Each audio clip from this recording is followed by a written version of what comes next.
Hello students, आज हम class 8 का साइंस का चैप्टर 1 पढ़ने वाले हैं। एकदम सिंपल सा चैप्टर है और वो स्टूडेंट को इजीली समझ में आने वाला है। क्यों ना हम इस चैप्टर को बातचीत की तरह से पढ़ लेते हैं। सबसे पहले मैं कुछ बेसिक क्वेश्चन आपसे पूछती जाती हूँ और उसके जवाब के साथ ही आपका चैप्टर कंप्लीट होता जाएगा। सबसे पहली बात होती है कि हम सभी सजीव वर्क करते हैं, हम सभी सजीव कार्य करते हैं। कार्य करने के लिए ऊर्जा की आवश्यकता होती है। ऊर्जा हमें किससे प्राप्त होती है? यस, ऊर्जा हमें भोजन से प्राप्त होती है। हमारे देश की जनसंख्या बहुत बड़ी है। इतनी बड़ी जनसंख्या की भोजन की आवश्यकताओं की पूर्ति करने के लिए बड़े पैमाने पर खेतों में अनाज और फसल उगाई जाती है। प्रश्न उठता है कि ये फसल क्या है? जब एक ही किस्म के पौधे किसी क्षेत्र पे बड़े पैमाने पे उगाए जाते हैं तो उसे फसल कहते हैं। जैसे गेहूं की फसल का अर्थ है खेत में सभी पौधे गेहूं के हैं। अलग अलग पौधे नहीं आ रहे कि उसमें थोड़ा बहुत फ्लावर्स भी आ गया, थोड़ा बहुत फ्रूट्स भी आ गए। नो, गेहूं की फसल का अर्थ है गेहूं खेत में सभी पौधे गेहूं के हैं। इसी तरह मक्का की फसल का अर्थ है खेत में सभी पौधे मक्का के हैं। Is it clear? बोर्ड में जो आपका क्वेश्चन आता है वो सिंपल सा आता है, फसल किसे कहते हैं? डेफिनेशन देना, परिभाषा देना। पहले, जब एक ही किस्म के पौधे किसी क्षेत्र में बड़े पैमाने पर उगाए जाते हैं तो उसे फसल कहते हैं। I hope is it clear? ठीक है, क्लियर हो गया बेटा? नेक्स्ट आगे बढ़ते हैं। फसल उगाने के लिए हमें कुछ औजारों की भी आवश्यकता होती है। वो ये औजार के क्वेश्चन भी आते हैं, जैसे कि खुरपी है, दांतली है। ये सब औजार जो काम में आते हैं उनका क्वेश्चन भी एक बनता है। खेती में काम में आने वाले औजार कौन से हैं? ओके, नेक्स्ट क्वेश्चन आपका यहाँ पे बनता है फसल के प्रकार। फसल मुख्यतः दो प्रकार की होती है, रबी की फसल और खरीफ की फसल। इसके अलावा जायद की फसल भी होती है। ज़्यादा तो हम इन दोनों फसल के बारे में पढ़ लेते हैं। रबी की फसल वह फसल होती है जो शीत ऋतु में बोई जाती है, सर्दी के समय जो बोई जाती है, और उसे रबी की फसल कहते हैं। एग्जाम्पल क्या होगा इसका? गेहूं की फसल, चना की फसल। इसी तरह से वर्षा ऋतु में बोई जाने वाली फसल को खरीफ की फसल कहते हैं। इसके अंदर आ जाएगा मक्का इत्यादि, चावल, मक्का इत्यादि। Okay, clear? अब हमें पता चल गया कि किस प्रकार से फसल के प्रकारों के बारे में हमको बताना है। सिंपल बच्चों, समझ गए? अब आएगा, अब हम खेती करने के लिए रेडी हो गए।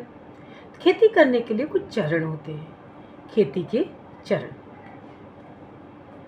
आप सभी जानते हैं खेती करने के लिए कुछ चरण अपनाए जाते हैं। जैसे सबसे पहले तो मिट्टी को तैयार किया जाता है। खेत को देखा है कुछ लोग, खाली खेत है, हल चल रहा है। Yes, exactly, you are right. जब उसमें हल चलाते हैं तो मिट्टी को उलट पुलट किया जाता है, तो इसे बोलते हैं मिट्टी तैयार करना। तो मिट्टी तैयार करने में क्या होता है? मिट्टी को उलट पुलट करके पोला बनाया जाता है। बात यह आती है कि मिट्टी को पोला क्यों बनाया जाता है? बच्चों के मन में प्रश्न उठेगा। यस, मिट्टी को पोला करने से एक बेनिफिट तो ये होता है कि जो जड़ें होती हैं वो इजीली गहराई तक जल को प्राप्त करने चली जाती हैं। बिकॉज आप सभी को पता है कि जल है, जो वाटर एब्जॉर्प्शन होता है, जल अवशोषण होता है, वो रूट के थ्रू, जड़ के थ्रू होता है। तो जड़ों को गहराई तक जल की खोज में जाने में इजीली आसानी रहती है। दूसरा बेनिफिट ये होता है कि मिट्टी के अंदर बहुत सारे सूक्ष्म जीव पाए जाते हैं। जब मिट्टी पोली हो जाती है तो एयर अंदर तक चली जाती है, गहराई तक एयर अंदर जा सकती है। मिट्टी के अंदर सूक्ष्म जीव रहते हैं, उनको क्या होता है, वृद्धि करने में सहायता मिलती है। जैसे केचुए को किसान का मित्र कहा जाता है। केचुए को किसान का मित्र कहते हैं क्योंकि वो मिट्टी को उपयोगी और उपजाऊ बनाता है। ओके, तो मिट्टी तैयार करने का आपको क्लियर हो गया। एक तो उसमें वाटर इजीली गहराई तक जा पाता है, दूसरा वायु भी अंदर गहराई तक जाती है, जिससे कि जो सूक्ष्म जीव होते हैं उनको पनपने में सहायता मिलती है। नेक्स्ट आता है इसके बाद कि मिट्टी तैयार हो गई, अब उसके अंदर क्या करेंगे, बीज बो देंगे। ओके, बीज बोने के लिए सबसे पहले ध्यान रखना, हमें हर किसी के तरह के बीज नहीं बोने। पहले मिट्टी बीजों में से अच्छे बीजों का चयन कर लेना। कैसे करेंगे अच्छे बीजों का चयन? एक बकेट लेंगे, एक बाल्टी लेंगे, उसमें कुछ बीजों को डाल दिया जाता है। बकेट में क्या डाल दिया जाता है? बीजों को डाल दिया जाता है।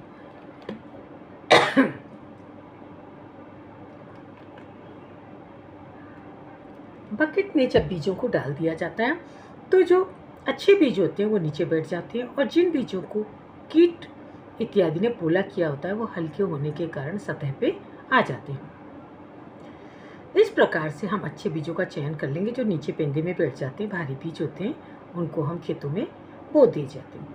बीजों को बोने के लिए भी तरीका अपनाया जाता है, जिसमें सीड ड्रिल इत्यादि प्रोसेस है कि बीजों को हम यूँ ही क्यों ना फेंक करके उगा दें।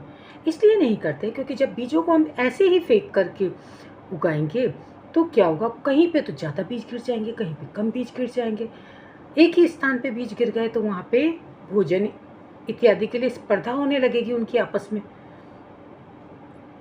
उसी मिट्टी पे एक जगह पे आके गिर गए तो वहाँ पे भोजन प्रकार, सारे प्लांट एक के ऊपर एक पास उग गए तो उनको एक तो मिट्टी से पूरा न्यूट्रिशन नहीं मिलेगा, ऊपर से सनलाइट वगैरह आएगी तो एक बड़ा प्लांट होगा, उसके नीचे एक छोटा प्लांट होगा तो उसको लाइट नहीं मिलेगी, सनलाइट नहीं मिलेगी। तो इस प्रकार भोजन, प्रकाश, वायु इत्यादि के लिए क्या होने लगता है, उनमें आपस में स्पर्धा होने लगती है। तो बीज बोने के लिए बढ़िया प्रोसीजर आजमाया जाता है। एक सीड ड्रिल के द्वारा बीजों को सो किया जाता है, बोया जाता है, जिससे बीज क्या होते हैं, निश्चित दूरी पर उगते हैं और निश्चित गहराई तक जाते हैं। बिकॉज कभी कभी क्या होता है, बीज को या तो ऊपर ही छोड़ दिया तो चिड़िया आकर के ले गई, या बीज बहुत गहरा चला गया तो उसको उगने में प्रॉब्लम हुई। तो इस प्रोसेस के द्वारा बीज बोने से क्या होता है, बीज एक तो निश्चित दूरी पे होते हैं और निश्चित गहराई तक भी चले जाते हैं। क्लियर? तो ये सिंपल सी बात हो गई, बीजों को बोना। तो बीजों को बोल दिया जाता है। अब बीज उगेंगे, उनको क्या चाहिए उगने के लिए? पानी चाहिए भाई, मिट्टी तो है, सनलाइट भी आ रही है, चलो पानी। तो क्या किया जाता है, नेक्स्ट प्रोसीजर होता है सिंचाई करना। Okay, let's start. इरिगेशन, सिंचाई करना।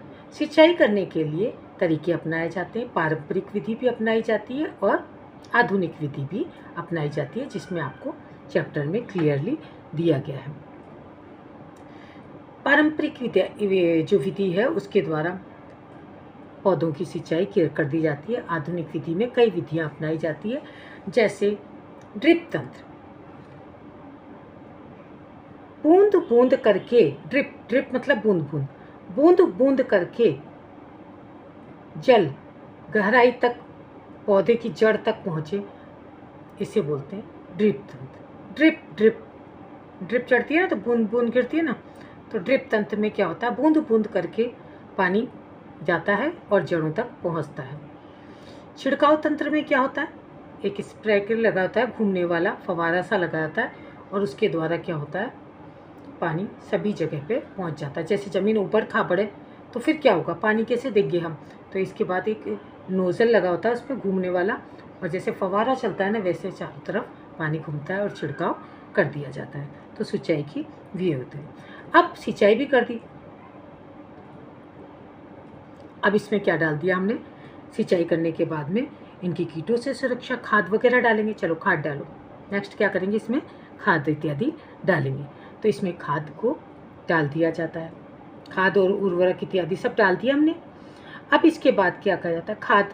एक क्वेश्चन यहाँ पे ये भी आता है, खाद एवं उर्वरक में अंतर, वो अभी मैं आपको अभी बता देती हूँ। चलो, खाद एवं उर्वरक में अंतर। ये क्वेश्चन तो आता ही आता है, इसलिए आप सुन ही लिया, बोर्ड में 8th बोर्ड में आता है। खाद एवं उर्वरक, खाद जो होती है वो खेतों में तैयार की जाती है, जैसे पौधे की पत्ती वगैरह है, गोबर वगैरह है, इनके द्वारा खाद तैयार की जाती है। और उर्वरक होती है वो फैक्ट्री में तैयार होती है। ओके, खाद में क्या होता है, ह्यूमस की मात्रा अधिक होती है, उर्वरक में ह्यूमस की मात्रा कम होती है। ठीक है, इस तरह से खाद एवं उर्वरक में अंतर कर लेंगे। ठीक है, तो भैया खाद भी डाल दी हमने, सब कर दिया, बीज भी बो दिए, मिट्टी भी तैयार कर ली, बीज भी बो दिए, फिर उसमें सिंचाई भी कर दी, फिर खाद एवं उर्वरक भी डाल दिए, फसल भी अच्छी हो गई। अब क्या करें भाई, अब हमको रक्षा करनी है कीटों से। फसल की सुरक्षा हमको किससे करनी है, कीटों से सुरक्षा। तो इसके लिए क्या जाता है, कीटनाशी इत्यादि का छिड़काव किया जाता है। ओके, किसका छिड़काव किया जाता है, कीटनाशक का प्रयोग किया जाता है। कीटनाशक के बाद में फसल की कटाई कर ली जाती है और इनको भंडार गृह में स्टोर कर लिया जाता है और समय समय पे इनको कहाँ भेजा जाता है, मंडियों में भेजा जाता है। तो ये मैंने ब्रीफ में थोड़ा सा आपको बता दिया है, फिर बाद में मैं स्लाइड तैयार करके और बताऊंगी। एक बार गर्मी की छुट्टियाँ हैं तो छुट्टियों में मज़े में पढ़ लो, सुन लो बस। ये आपका छोटा सा चैप्टर मैंने चैप्टर 1 क्लोज कर लिया है। कैसा लगा बच्चों? अगर आपको चैप्टर अच्छा लगा है तो चैनल को सब्सक्राइब कीजिए। मैं आपके चैप्टर को और ईजी और इंटरेस्टिंग बना करके नेक्स्ट वीडियो तैयार करूँगी। अगर आपको चैप्टर थोड़ा भी समझ में आया है तो एक तो इसको सब्सक्राइब कर दो। सब्सक्राइब करने से क्या होगा, जैसे ही मैं वीडियो डालूँगी आप तक पहुँच जाएगा। सबसे पहला काम करो, चैनल को सब्सक्राइब करो। जब सब्सक्राइब कर दोगे तो जैसे ही फ़ोन ऑन करोगे, मैं भी जैसे ही कोई चैप्टर डालूँगी तो वो आप तक पहुँच जाएगा। ओके, और अपने फ्रेंड्स को भी शेयर कर दो। Bye bye. अगर आपको चैनल अच्छा लगा है तो सब्सक्राइब कीजिए, अपने फ्रेंड्स को शेयर कीजिए। आप जितनी ज़्यादा इसको देखते हैं और सब्सक्राइब करते हैं तो मुझे मोटिवेशन मिलता है। मैं आपके लिए चैप्टर को ईजी और इंटरेस्टिंग और इंटरेस्टिंग बनाऊँगी। बट आप भी एक्टिव रहो तो मैं भी एक्टिव रहूँगी। ओके, आपको कोई फीस तो नहीं लग रही है ना, तो आप एक काम तो कर सकते हैं ना, सब्सक्राइब कर सकते हैं और इसको लाइक करें, शेयर करें और अपने फ्रेंड्स तक भी पहुंचाएं। ये फीस है आपकी। Bye bye. गुरु दक्षिणा देनी है, सब्सक्राइब करने है और चैनल को ताकि आपके पास ऑन करते ही ये चैनल आ जाए। Bye bye. Best of luck all student.